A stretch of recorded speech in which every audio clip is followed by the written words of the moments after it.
So those are the people involved in this study. This is what we're curious about, which Paulo gave a huge introduction to, so you all know about making in makerspaces. This is the sort of thing that happens in those spaces.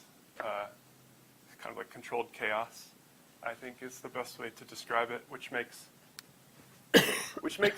assessing what's going on in them kind of difficult, right? When you have like kids who are like, you know, it's completely reasonable to expect that within one workshop or one semester, you have kids in a makerspace doing this entire huge range of things. So the question becomes sort of like getting a little bit to the kinds of things that Engin was talking about, like what's the common underlying element here, right? Like if we're trying to assess this, we need assessments to show that it's working. We need assessments to clarify our expectations about what's happening in the space. But if the kinds of stuff that's happening is so crazy, what's there? So sort of like how Engin was saying in scientific work, across different disciplines, there seems to be sort of an underlying core set of competencies. That's what we're trying to investigate. And this is really hard because makerspaces are very new. So there's really almost no work at all on this. There's almost no theory on this. This is a very open area of exploration. So there is sort of like folk, I mean, do you know about like folk psychology and folk epistemology? These are sort of like shared ideas within a community that are not scientifically based, right? So belief in the mind, right? Some people would say that's a folk psychological construct. So within making, there's a folk theory, which is that there's something called the maker mindset, right?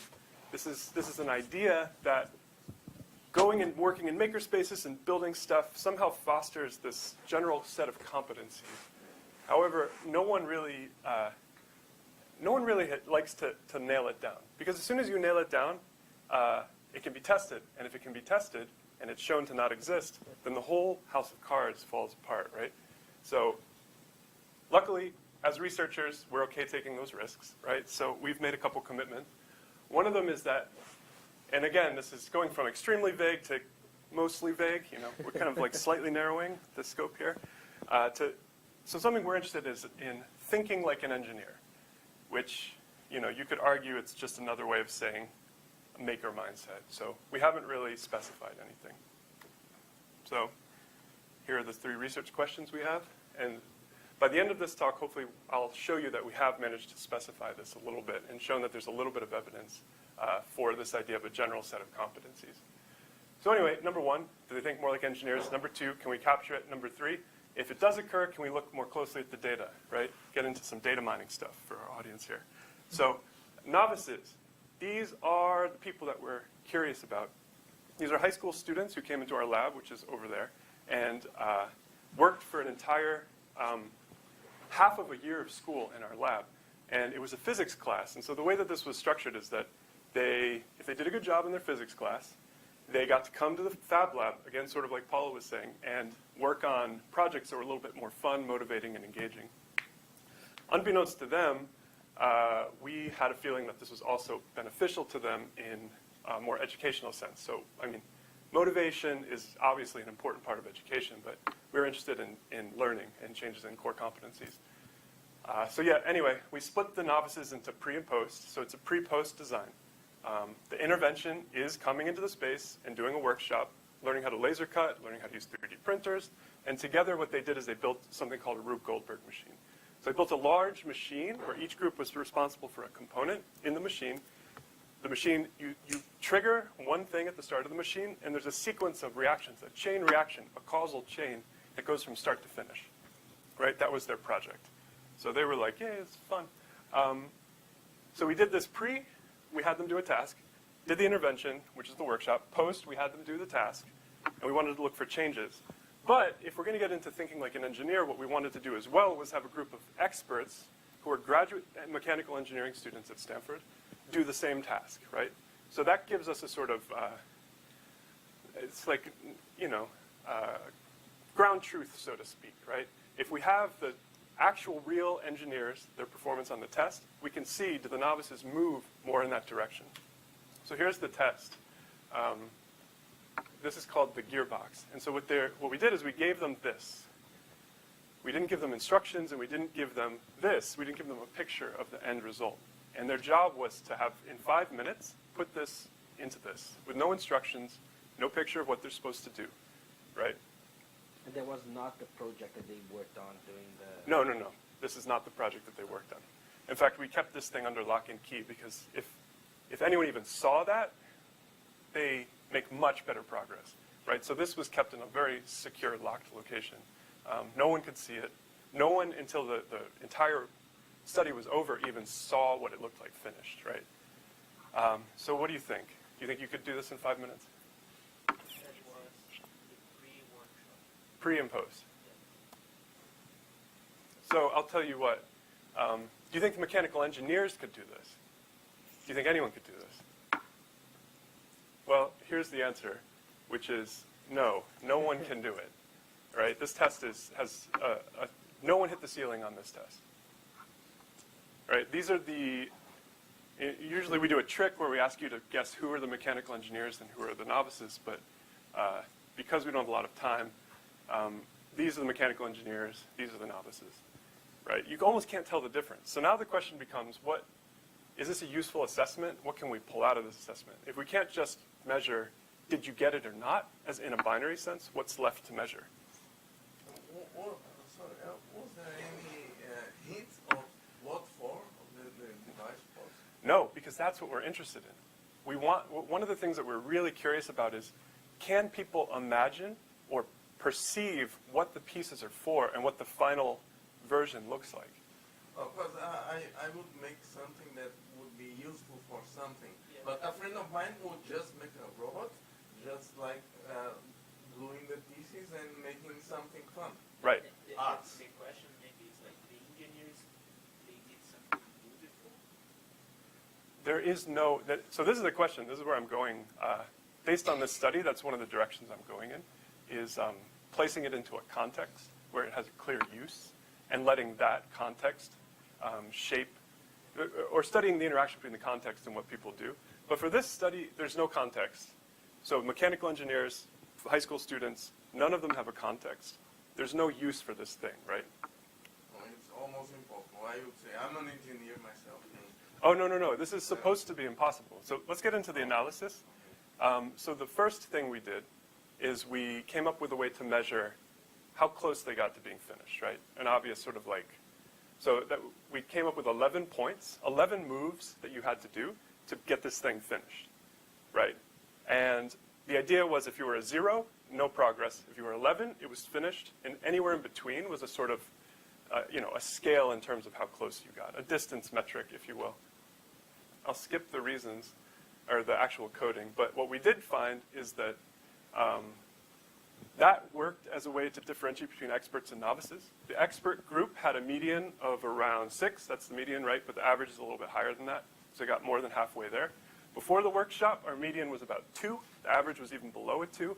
But post-workshop, we got some movement. We got a median of 4, right? So it seems to indicate that there was some sort of move from pre to post. And that's these. So first of all, if we compare the students together to the experts, very, very large statistically significant difference. If we compare pre to post, there's a statistically significant difference as well. So we were able to show that this, according to this distance metric, we were able to show movement in the direction of becoming more like an expert on this particular task. You have a pre for the experts. No, not for the experts. The experts are all basically pre. There's no intervention, right, for the experts. The experts are, we assume that their intervention is their entire career of mechanical engineering, right?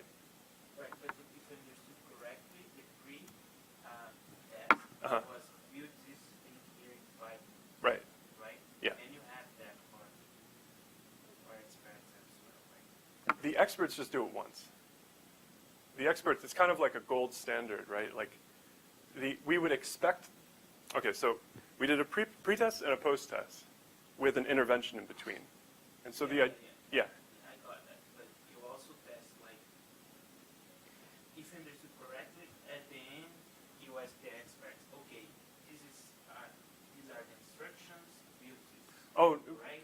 Or no? no. The task is this, right? Before the workshop, half the students do this. After the workshop, the other half of the students do this. And then we bring in mechanical engineer experts to just do it once. You see? Does that make more sense? And there's There's never any instruction. It says these are the pieces, put them together. Right. Okay. Everyone has the same task. Pre have the same task, post have the same task, experts have the same task. So it's, There's something that maybe I misunderstood. The post workshop attempt was made by the students, which was a bias sample, wasn't it? They were the best students. oh, no. It was, before the workshop started, we randomly assigned students to be either in pre or in post. That's it. So after the workshop, before the workshop, half the students did this, Yeah. and at the end, the other half did it. But who were in the workshop? Was this? Oh, no, these were all the students in the class. So it was a class-wide thing.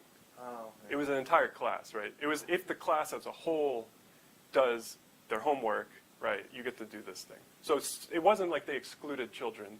No, that didn't happen.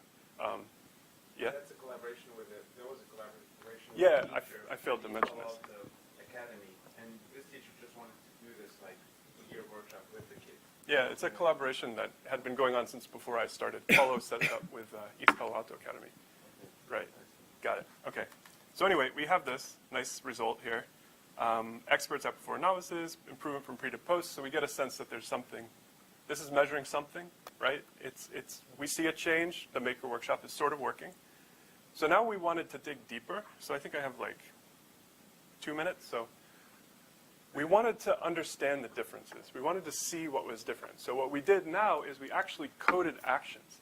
We did what's called a microgenetic analysis, which is a fancy way of saying a fine-grained coding scheme of every action that the students did. It took us a long time to figure out the coding scheme that seemed to capture what we were after. And so what we did is we transformed every student's 5-minute sequence of actions into a string of digits, where each digit indicated an action, right? So everyone gets transformed into a string of digits. Then all we have to do at that point is some clustering, like real basic clustering, very basic distance metric, which is just edit distance. How many moves does it take to transform one string into another string? And what came out of that are 2 clusters. We got one cluster here, which had all 16 out of 17 mechanical engineers and 3 out of 8 post-workshop students. And we got another cluster here, which is all the pre-workshop students, 5 post-workshop students, and 1 mechanical engineer. Yeah? And you correct for length of number of actions. Right, yeah. That's done by the algorithm that we That's use. not the sorting mechanism. No, it's not a sorting mechanism. There's some dynamic time warping going on. So, Can you all say like brilliance,